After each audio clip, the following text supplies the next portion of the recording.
A second-grade boy started washing cars in his neighborhood. His dad explained that for every dollar he made, he should give a dime to the Hillcrest Baptist Church. He asked his dad why. Because giving is what we do, son. He believed his daddy, and he gave a dime over and over when he made a dollar as he washed cars. Even when he had a paper route, even when he worked at the Char King making hamburgers. As an 18-year-old, he left home for one of the largest universities in America. When he walked out the door, he had $600, a duffel bag, and a bicycle.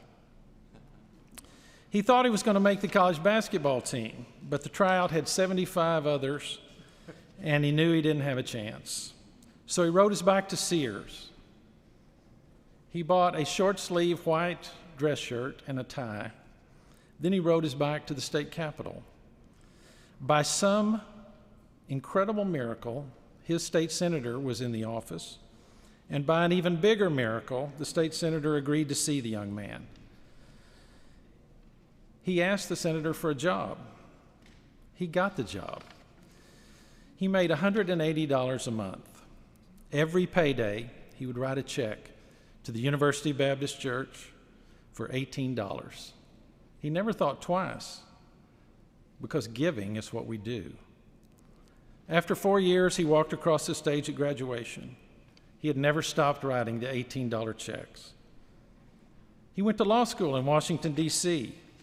Yes, he was overwhelmed with so many kids from Stanford and Harvard and Yale. He was scared to death. The first time he spoke in class, every head turned to see who is this kid with a Big Spring, Texas accent. How did they let him into this school anyway? He was the only student in the first-year class at law school who was working and going to school full-time. He kept writing that tithe check, this time for $60 a month, to the First Baptist Church of Washington, D.C. Why? Because giving is what we do. During law school, he got married. The law school said now that he was married, he had more financial assets, so they took away his scholarship. That threatened his ability to stay in school. He and his wife thought about going back home.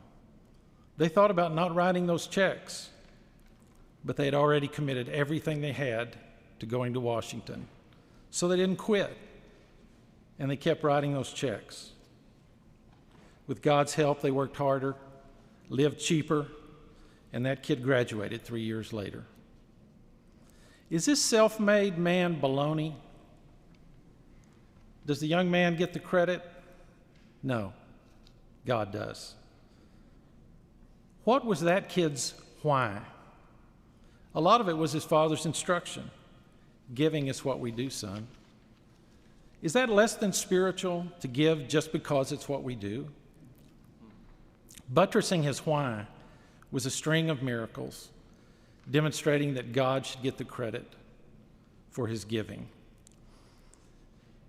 If you ask the young man why he wrote those checks, he might not have the best answer when he was 10, or when he was 18, or even when he was 30. But now he would say, when you write that $18 check after you've made $180 a month, you have just canceled the hold that money has on you. You have canceled the hold that materialism has over you. When you give a tithe, when tithing is a sacrifice, you say in the most powerful way our culture understands that money is not my God, that materialism is not my God. My master is Jesus. And when you're saying it in a way that the world understands, there's a freedom. The freedom of writing that $18 check is the peace that passes understanding. You have just stepped out in faith and cast your cares on the Lord. There is no freedom like that. If you don't believe it, try it. Well, the subject of our story grew older. His father, the man who first taught him his why, is in the hospital, now for several weeks running. His father's memory comes and goes. On the first of the month, the nurses were quizzing his father. Who's the president? What day is it? Those kinds of questions. The 89-year-old said, well, Biden is president, but I don't know what day it is. They told him it was November 1st. Quicker than a West Texas hiccup, he turned and blurted out to his wife of 66 years, did you send the tithe check today? Clearly, his why is stamped so deeply in his heart that age cannot erase it. What's my why? We give because giving is what we do, son.